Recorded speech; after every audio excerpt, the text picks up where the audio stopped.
Welcome back to the Deep Dive. This is where you send us things you're looking into, and, well, we dive deep to pull out the core ideas for you. Trying to get you those aha moments without you having to wade through everything yourself. Exactly. So today we're looking at excerpts from a Morning Murli. It's dated May 6, 2025. And these Murlis, they offer a very specific spiritual viewpoint. Right. So our task today is to unpack that viewpoint. What's the main message? What path does it suggest? And how does it see, the world now versus how it wants it to be? Okay, let's jump in. Right off the bat, there's this core instruction. Make effort to stay in remembrance, and you will continue to become pure. That seems pretty central. Remembrance equals purity. And it introduces the father as the teacher, the one who eventually takes the children, presumably the followers, back with him. So remembrance connects you to this father figure, and that connection purifies you, allowing for a return, like a spiritual journey home. Yeah, and the message they say to give everyone is super direct. You now have to return home, therefore become pure. No ambiguity there. None. It continues. The Father, the purifier, says, remember me and you will become pure. It really hammers home that link. The title purifier is key, isn't it? It defines the Father's role in this process. And what about this idea of showing the Father? It says, Son shows Father. It sounds like the way the Father becomes known is through a human intermediary, maybe? Like someone embodies or reveals the Father's presence or teachings? A personal connection makes the abstract concept real. Okay, and this leads to a big distinction they make. They contrast knowledge, they call it gyan, or the study of Raja Yoga, with devotion. Knowledge versus devotion. How do they frame that? Well, they say devotion belongs to the kingdom of Ravan, whereas knowledge belongs to the kingdom of Rama, or God. Wow, that's quite a claim. Yeah. Ravan usually represents negativity or ignorance in Hindu traditions, while Rama represents righteousness. So knowledge is godly, devotion is not. That seems to be the implication. They describe Raja Yoga, this knowledge, as a study, and it has a clear aim, becoming someone. Okay, a transformative study. Right. Unlike devotion, which they say lacks a specific aim and involves stumbling from door to door. So knowledge is purposeful, directed transformation, while devotion, in this view, is seen as kind of aimless searching. Exactly. And it even directly tells you, the listener, that as a student, you should study very well. It really emphasizes that learning aspect. It's a very active role for the follower, being a diligent student. But they do acknowledge something interesting. What's that? Well, that not everyone sees themselves as a student, or even recognizes the Father, who they identify here as Shiv Baba, as the bestower of salvation. So they know this message won't resonate with everyone immediately. Right. And despite this specific path of knowledge, it also mentions establishing a kingdom that includes all kinds of people. So it's not entirely exclusive in its eventual outcome, maybe, even if the core path is this specific study? It seems that way. Which brings us back to this purifier father. The text mentions the call, "O purifier, come." And the Father's response is essentially, okay, I'm here, now you become pure. Like the responsibility shifts back to the individual. Precisely. And then it uses some strong imagery about Farad, India. It says it's currently like a brothel compared to its past as the temple of Shiva. That's incredibly stark language, comparing the sacred past with a profane present. It also says Para currently has neither of the two crowns. What could those be? Likely symbols of purity and sovereignty, or spiritual authority, perhaps, which they see as lost in the present time. And crucially, it adds, only you children know this. So this understanding, this perspective on India's state, is considered unique knowledge within this group. Creates a sense of shared special insight. And again, the instruction. Now remember, me and you will become pure from impure. It keeps coming back to that core action, remembrance. But it does acknowledge the effort involved. Yes, it's not presented as effortless. It also mentions the rosary of devotees is limited in number, citing examples like Dana Fagat, Narad, and Mira, known figures of devotion. Interesting, they mention devotees even while distinguishing knowledge from devotion, maybe acknowledging a spectrum of spiritual connection. Perhaps. Or maybe highlighting that even among historical figures known for devotion, only a few truly achieved a certain level. It also says only those who studied a cycle ago will really study again now. A cycle ago? What does that imply? It points to a cyclical view of time, common in Indian philosophies. Souls essentially repeat cycles, and those who are on this path before are drawn back to it now. So there's a sort of predestination element, or at least a strong inclination based on past lives. Seems like it. And the Father's purpose is stated clearly. Purify souls and take them back home. This home concept is pervasive, a return to origin. Now, they're also very specific about who the Father isn't. Oh. Who do they rule out? Krishna. It explicitly says Krishna is not the Father or the purifier. That's a significant distinction, especially in the Indian context, where Krishna is widely revered as a divine incarnation. Why emphasize that, do you think? It clearly establishes their unique theology. They're saying, our understanding of the Supreme is different.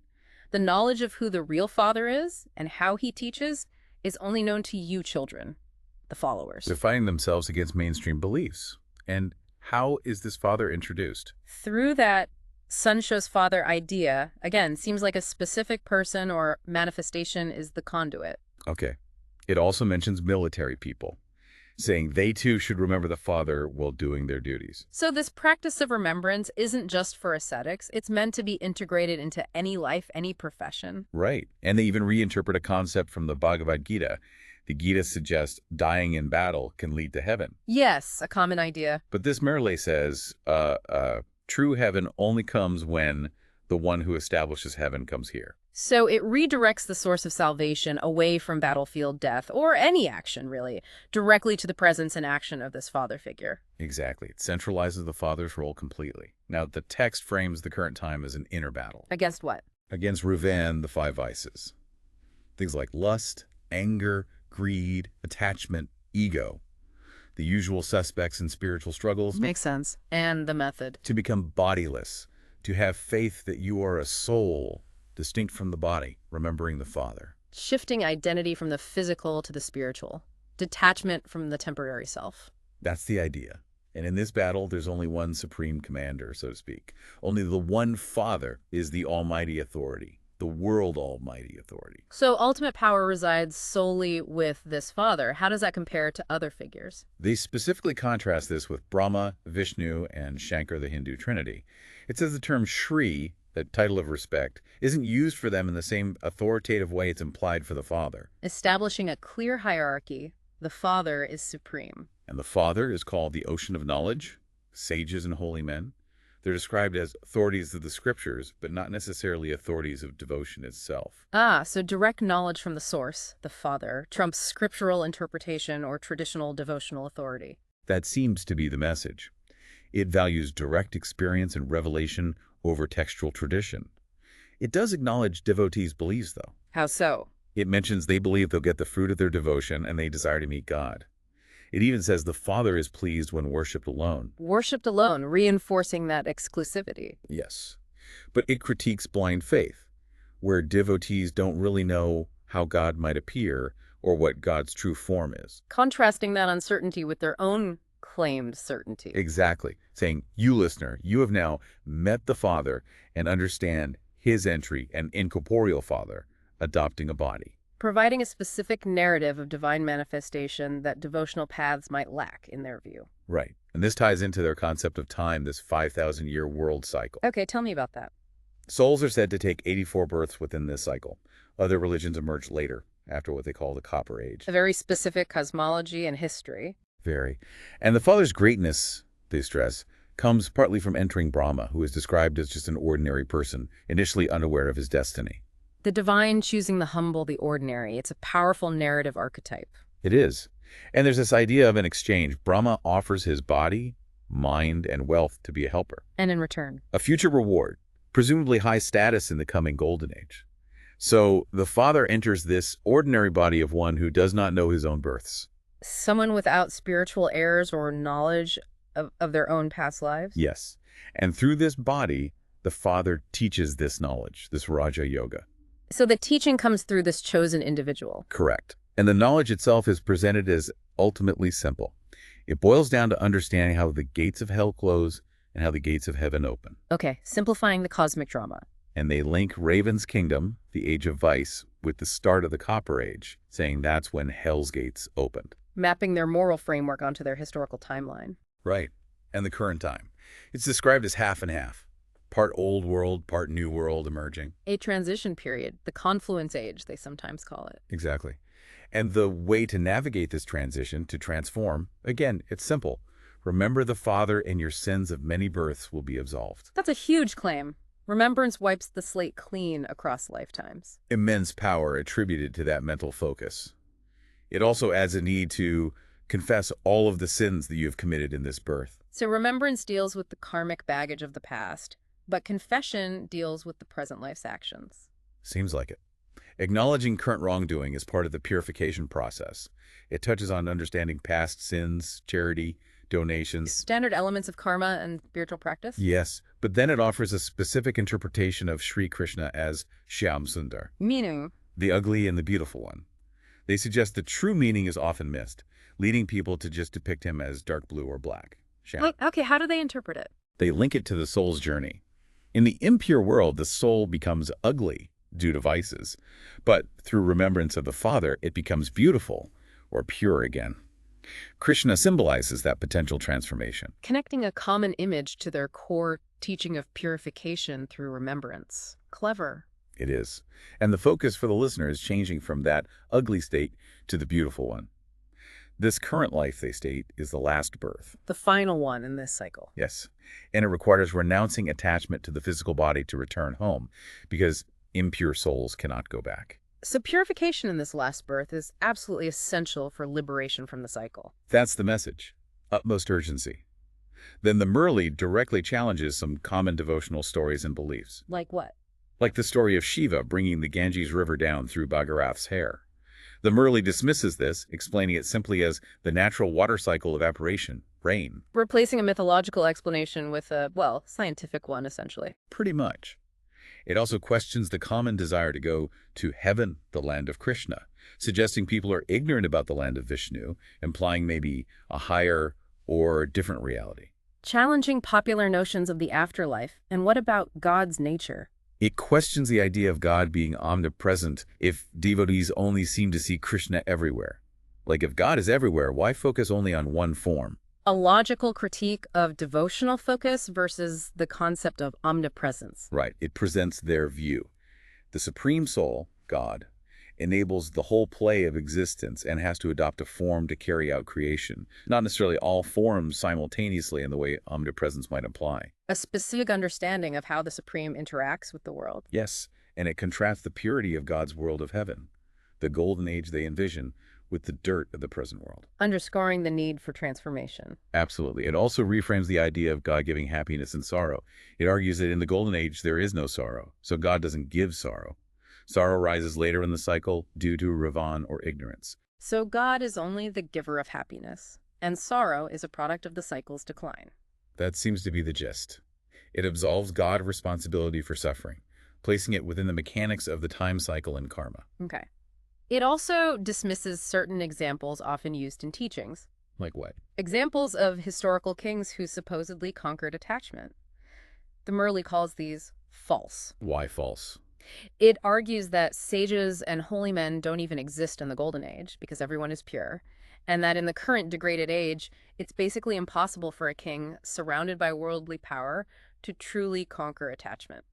So setting a very high bar for true detachment and suggesting those historical examples don't meet it. Right. Instead of looking at those potentially misleading examples, it says to focus on the current activity of the Yadavas, the Kauravas, and the Pandavas. Figures from the Mahabharata epic, implying the current times mirror that epic struggle. Seems likely. A cosmic battle playing out internally and perhaps externally. And true yoga it defines simply as being with the Father.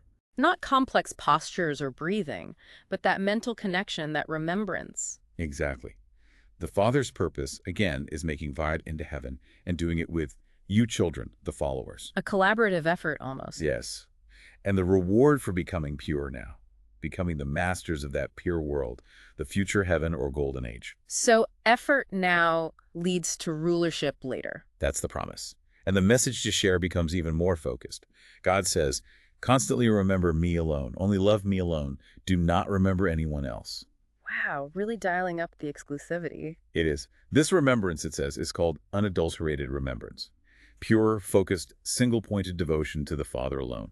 Moving completely away from traditional rituals like offering water towards this pure mental focus. Precisely. Now, it also clarifies some terminology. When they say Baba, which means father. Right. It means God who is incorporeal, formless spirit. And again, Krishna is just a child, a creation, not God Baba. Reinforcing that core distinction. And it emphasizes the necessity of Shiv Baba, the father, being present in the current teacher figure. The one referred to as Brahma earlier. Yes. Making that teacher figure both mother and father, nurturing and guiding. A dual parental role embodied in the human instrument. Correct. And because this knowledge is subtle, it stresses the importance of imbibing these teachings well, really absorbing them, and avoiding confusion. Confusion seems like a major obstacle. Definitely. It warns against stopping the study because of bad company or getting upset, sulking, which it says comes from body consciousness, identifying with the ego or the physical self. So, interpersonal issues or negative influences shouldn't derail your spiritual practice. Stay focused on the soul level. Exactly. It even calls it foolish to start separate little groups or schools, pachalas, just because of personality conflicts. Keep the community united around the teaching. Right. And interestingly, it notes that sometimes someone receiving the knowledge might actually progress faster than the person teaching them. Humbling for the teacher, perhaps, but acknowledges individual capacity. Yes. The ultimate aim is to become part of the garland around the Father's neck, a metaphor for being among the closest, most successful souls. Achieved through that constant effort and remembrance. And the final promise. It is only by having remembrance of the Father that your boat can go across. The classic metaphor for crossing the ocean of life or achieving liberation, remembrance is the key. That's the consistent thread. Now, they summarize key takeaways for practical application. They call it essence for dharna. Okay, like points to live by. What are they? Avoid confusion. Don't stop studying over disagreement, seeing animosity as body consciousness. Be wary of bad influences. Let your pure behavior reveal the Father. Living the teaching is the best way to share it. Makes sense. And cultivate deep, constant, unadulterated love and remembrance for the Father. Be a full helper, body, mind, and wealth. Total commitment. Those are the core principles for daily life. What about happiness? There's a blessing section. It says the secret to constant happiness is being detached and loving, even while living in family life. The detached observer state, but still engaged lovingly. Right. Achieving that brings happiness to self, family, and pleases God, the Lord, because your heart is true. It adds that such people don't need external advisors or judges. They can make their own decisions. Inner clarity makes external guidance less necessary. Self-sovereignty through spiritual practice. Exactly. Then there's a slogan. The blessings you receive from doing service are the basis of your good health. Linking selfless service directly to physical and mental well-being. A holistic connection. Finally, an Avyak signal. A subtle message. It calls purity the very breath of Brahman life. Brahman here meaning those following this path. So purity isn't just a goal, it's fundamental, like breathing. Yes. It's the basis for rewards over 21 future births, for the soul meeting the Supreme Soul, for all attainments in this special confluence age, and for becoming worthy of worship in the future. It elevates purity to the absolute foundation of everything valuable in this path. And the final instruction there is, adopt the personality of purity as a blessing. Wear it like a divine gift. Wow. Okay, so wrapping up this deep dive into the Murli, the core message really is purification through remembrance, isn't it? Absolutely. It's about remembering this specific father figure, which cleanses the soul and allows a return home to a state of original purity, which they see reflected in a future golden age. And it sets this path of knowledge strongly apart from what it describes as devotion, offering its own unique interpretations of God, time, history, and even common religious stories. Right. It challenges conventional beliefs and emphasizes a direct, exclusive relationship with the incorporeal Father, accessed through remembrance, as the only way to navigate this end-of-cycle period and gain liberation. The call is really for intense personal effort in that remembrance, with the promise of becoming pure, returning home, and even becoming a master of the future pure world. A very clear cause and effect laid out. Effort and remembrance leads to purification and reward. Which leaves us with a thought for you, the listener. This Murli places immense emphasis on remembrance.